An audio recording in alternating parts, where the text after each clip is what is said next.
Hi, I'm Andre and I'm a black nerd with a review for You Better Reviews. Yes, I do movie reviews on this channel, so if you like that sort of thing, make sure you click that subscribe button and also ring that bell to be notified of future videos that I make. Be part of that squad by the bell. Definitely one of the movies you'll probably see a number of times on the worst of list for summer 2017 or maybe even 2017 in general is the Tom Cruise, The Mummy / Dark Universe starting and maybe even ending universe movie. The movie got an incredibly low score on Rotten Tomatoes. It also did really bad in the United States. Apparently overseas it made a lot of money, like many bad films do.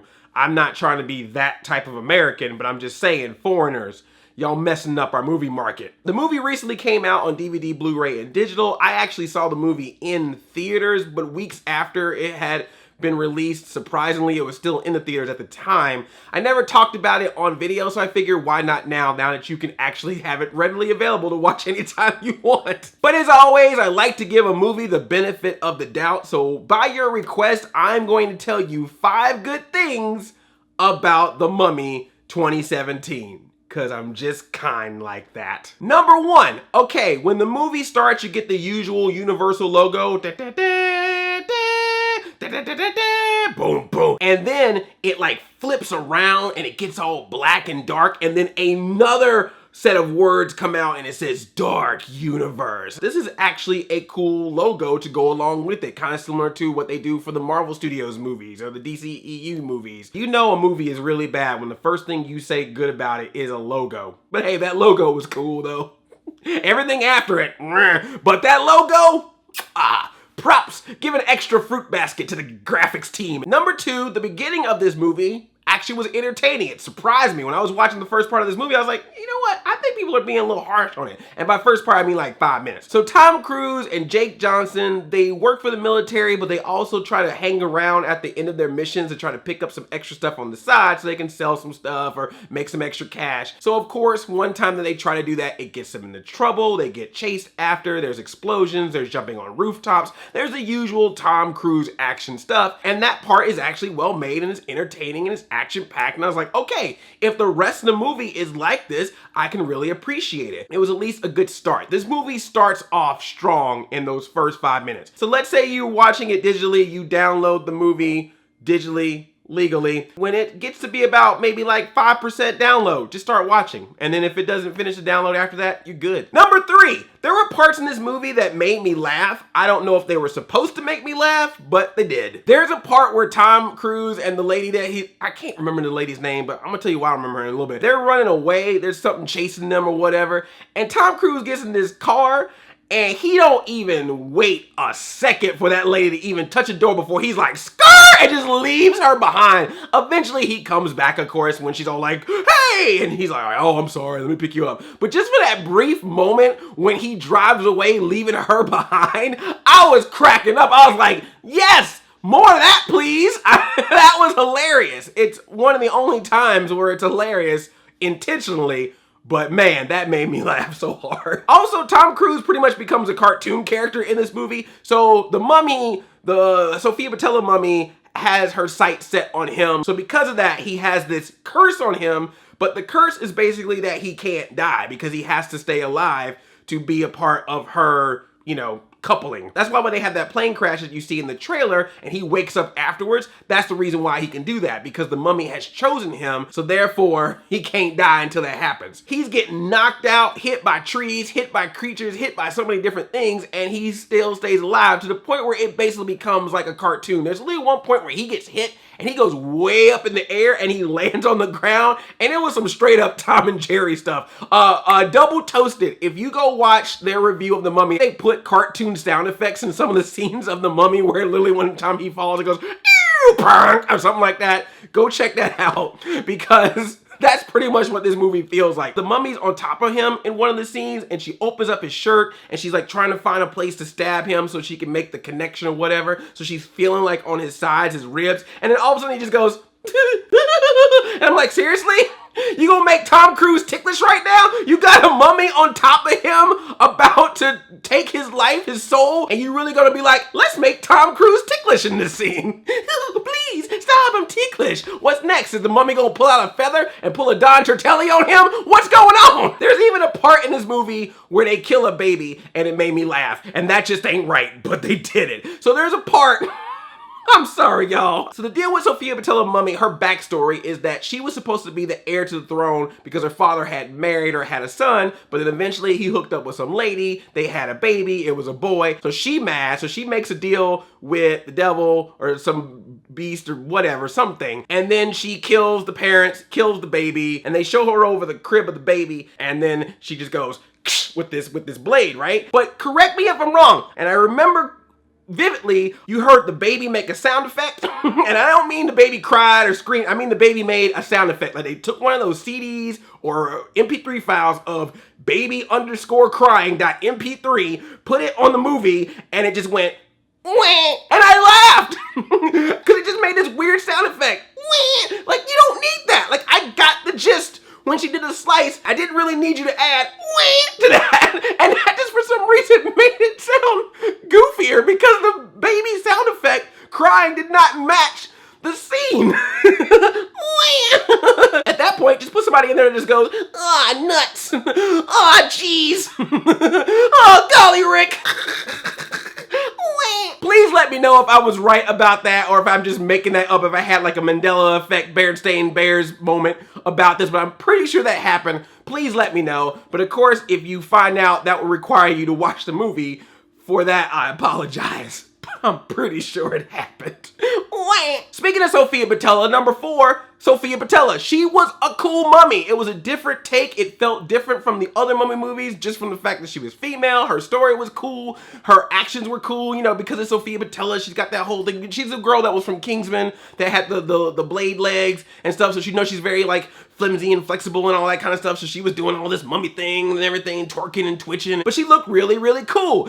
All the scenes with the mummy were great. It's just the movie's like 2 hours and you get like 10 minutes of mummy. It's a movie called The Mummy, and there hardly is the mummy, and the mummy's like the best part. Did Sofia Boutella literally do a one-day shoot for all her scenes as the mummy in a movie called The Mummy? Number 5, and I know this is gonna sound weird and almost hypocritical, but let me just explain myself here.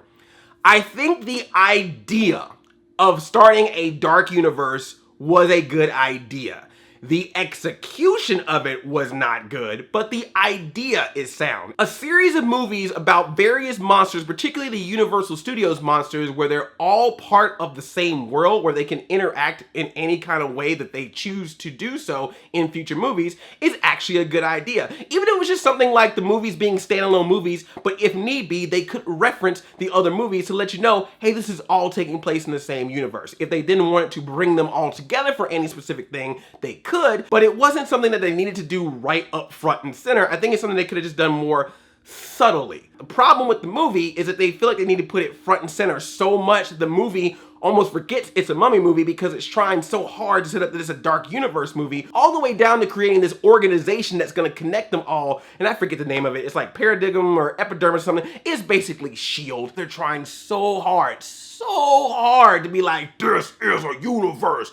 Russell Crowe is Dr. Jekyll and Mr. Hyde, and he runs an organization to get all these monsters all together, and you have to work with us, blah, blah, blah, blah. Oh, and by the way, a mummy. And it feels so bland, so generic, so business, corporate synergy created that it just ends up not being creative in any kind of way. I like the idea of having this dark universe. It just doesn't need to be done in the very Marvel Cinematic Universe, DC Extended Universe type of way that you were trying to do it. This does not need to be like a superhero franchise of monster movies. They just could be monster movies that just happen at the same time.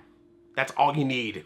So that way, if Loch Ness and Wolfman want to hang out at the Black Lagoon one day, so be it. Hunchback wants to show up, whatever. Phantom of the Opera want to bring the music, Dracula gonna bring the snacks, all good. They can have a little picnic. If Hotel Transylvania can do it, I'm pretty sure the Universal Monsters universe could try. Hell, they did it on Big Bad Beetleborgs, for God's sake. Universal, you got them Minions and Fast and the Furious. You are doing all right. You don't need to force this one too much, okay? Them little banana-eating nuggets are gonna take care of you far more than Dracula can. Trust me on this. Them Universal monsters might be cool, but they don't sell toys at Toys R Us. Actually, no toys sell at Toys R Us because apparently they're declaring bankruptcy. This movie's bad, y'all. Sorry. This movie doesn't even know what it wants to be. Sometimes it's a horror film, sometimes it's an action film, sometimes it's a comedy. And I don't mean that like they're all fused together. I mean literally a scene is a horror scene followed by an action scene followed by a comedy scene. And I use comedy in a very loose term. Followed by a universe explaining scene, exposition. It's like you had so many different writers. I'm pretty sure this movie had a lot of writers and everyone was just writing different stuff for different movies that somehow became the same movie. And for a movie that tries to be like, we don't want to be like the Mummy 1999, we don't want to be like the Brendan Fraser Mummy, you sure do steal a lot from them. Tom Cruise is totally trying to be the Brendan Fraser character. His woman is totally trying to have the whole dynamic that Brendan Fraser had with Rachel Weisz. They got a sidekick that's totally supposed to be the comic relief, just like Rachel Weisz's brother in the earlier movie was the comic relief. They even do the thing where a bunch of smoke and stuff covers the sky and then her face is seen in it. Y'all took that directly from the other movie and the other movie did better. And she has to suck up people to get stronger and make her body get built. Look, if some of this stuff is from the 1930s Mummy, then so be it. My Mummy stars Brendan Fraser and Rachel Weisz and Armand Vucelu, the Imhotep. And that's all I need. And Universal, just do me a favor and do not change over the Mummy ride at Universal to these new people. You better keep Imhotep in that Mummy ride because I love that ride and I don't want you messing it up with this Tom Cruise nonsense. I know I'm gonna sound terrible by saying this. I know I love women. Let me just make that clear. But let me tell y'all something. There's a woman in this movie that is hands down one of the worst characters I have seen in movies in recent years. I mean, just completely useless. She is there simply to be person Tom Cruise saves. She comes out at the beginning like, oh, hey, I'm an archaeologist or a doctor or whatever the hell I am, and I also work for this organization. We slept together once or something like that. Don't mess with me. I'm a strong, independent woman. And then, as soon as that mummy shows up, Tom, help me, Tom. Oh, Popeye. It's like, what the hell? And she does nothing. Absolutely nothing. Sofia Boutella wants Tom Cruise and this other side chick is in the way and she gotta take her out. That's really the only reason. And that leads to the dumbest finale. So they make this whole setup about Sofia Boutella is the mummy. And all throughout the movie, for the 10 minutes that she's the mummy, she's the mummy. And I was like, wait a second. They are setting up a dark universe with a bunch of different people. Johnny Depp and Javier Bardem and Russell Crowe, who's in this movie. All these people are coming together to make this dark universe. There's some big names. And Tom Cruise is a big name. But Sofia Boutella, as much as I love her, she ain't a big name on that level with them yet. Oh my God. And just before I said it, it's exactly what happened. Somehow, through plot convenience, I don't even remember what the hell it was, Tom Cruise somehow sucks the evil demon soul thing out of Sofia Boutella mummy to kill her, and now he is this mummy slash monster being creature thing that now goes off away and is now the mummy slash monster being. Why does Tom Cruise do this? Because the lady died and he had to do something to save her life. So this whole Sofia Boutella is the mummy. Done.